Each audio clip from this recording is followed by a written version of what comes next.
Our Lady of Ransom. Now, I started to touch on this the other day because from this comes two critically important things that I love. Our Lady of Mercy and the white scapular. Wow, this is awesome. This also happened in Spain around the same time in the 1200s. Feast day is September 24th. Now, the story of Our Lady of Ransom begins with our next slide, St. Peter Nolasco, who was born in 1189. Here's a picture of him. All right. At the age of 25, he took a vow of chastity and gave over all of his belongings to the church. Now, after making a pilgrimage to Our Lady of Montserrat, he went to Barcelona to live in virtue. Now, he started an order, and I'm going to tell you why I think this is critically important right now. Hang with us. I'm only going to spend 5 more minutes on this, and then we're going to start the devotions.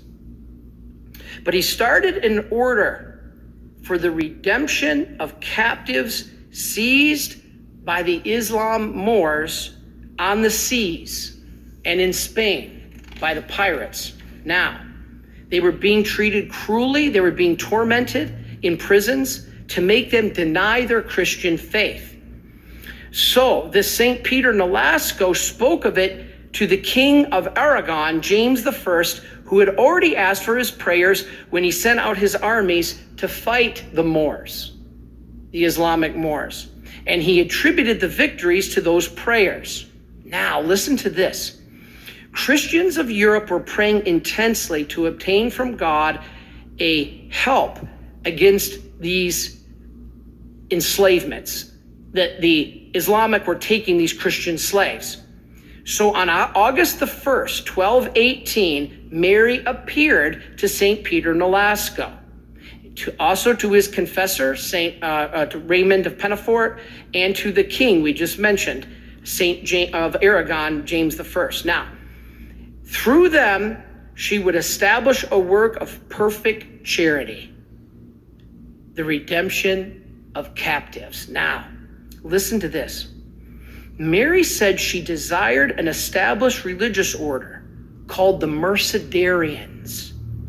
This was chosen so they could bear the name of her mercy, the Mercedarians.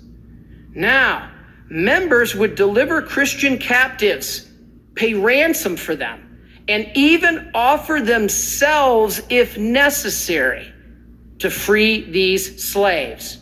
Now, the order was approved by Pope Gregory IX under the name of Our Lady of Mercy. Now, its growth increased as the charity and the piety was observed, and they were often followed Our Lady's directives to give themselves up voluntarily to free other slaves. Can you imagine? Can you think? I think that's almost more charitable than even giving your life, because you are giving yourself into slavery and torture to free these other people. So now Pope Leo XIII encouraged this by making this feast proper to all the dioceses of England, with a focus on how Our Lady ransoms us from slavery of our sins and brings us to the grace of conversion. Okay, so here you have these Mercedarian priests ransoming themselves to free the slaves of Islam, and he's saying, Leo XIII is saying, notice that this is what Mary does. She offers herself to ransom you from the slavery of sin. Now, Jesus did that ultimately, but Mary is giving herself, just like the Mercedarian priests. They didn't do what Jesus did, but they did it in imitation. Mary's doing it in imitation. Now, the Blessed Virgin Mary, look at the next picture. Here's the current picture of a Mercedarian. You've probably seen these habits. They're white with the shield of the order. And Our Lady said, find for me other men like yourself, an army of brave, generous, unselfish men, and send them into the lands where the children of the faith are suffering. That's what we Marians do. That's why we're united with this movement of Our Lady of Mercy, because we go where the need is greatest. And our seminarians and our EWTN show have been talking about this. Go where the need is greatest. So look at our final slide. The description of the Virgin. Look at that picture. Is she not beautiful? Listen to the description. And Brother Mark's gonna hold that picture. She is dressed all in white. Over her long tunic, she wears a scapular with the shield of the order imprinted breast high. See that shield? The Mercedarians. A cloak covers her shoulders, and her long hair is veiled by a fine lace mantilla. Some images have her standing with the child in her arms or carrying 2 bags of coins for use in ransoming Christians imprisoned by Islam. In yet others, he is shown with her arms extending, showing a royal scepter in her right hand, and in the left, some open chains, a symbol of liberation. Now, again, I'm going to have to skip this video because I'm out of time. But I'll finish this. Why did I want to pick this devotion? Why do I personally feel this might be the most important devotion that we have right now in terms of a secular sense, in terms of practical sense? All right, because Mary said, "My son, the Redeemer of the world, who came to give liberty to the captive, has much people bound in captivity and wishes this order to be established to free them. You can unite with them through Our Lady, Mother of Mercy, through the Marian fathers, because this is what we do. We go where the need is greatest and we turn to Our Lady of Mercy." Now, why do I think this? Why do I believe this? Because today I think it most applies to the sex trade.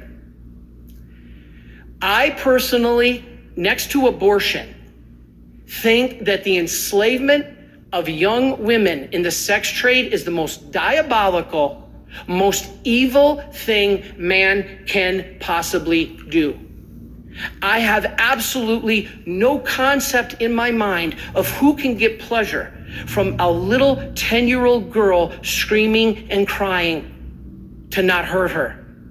This is happening all over the world, and I believe this devotion is a modern day call for us to go to Mary and ask for captives, that these little girls, boys too, be freed. And on top of that, not just the enslavement in the sex trade, but our enslavement to sin. This is critically important. This is why I feel that today this applies to Christian slaves. There are Christian slaves being held in foreign lands, but also to the sex trade.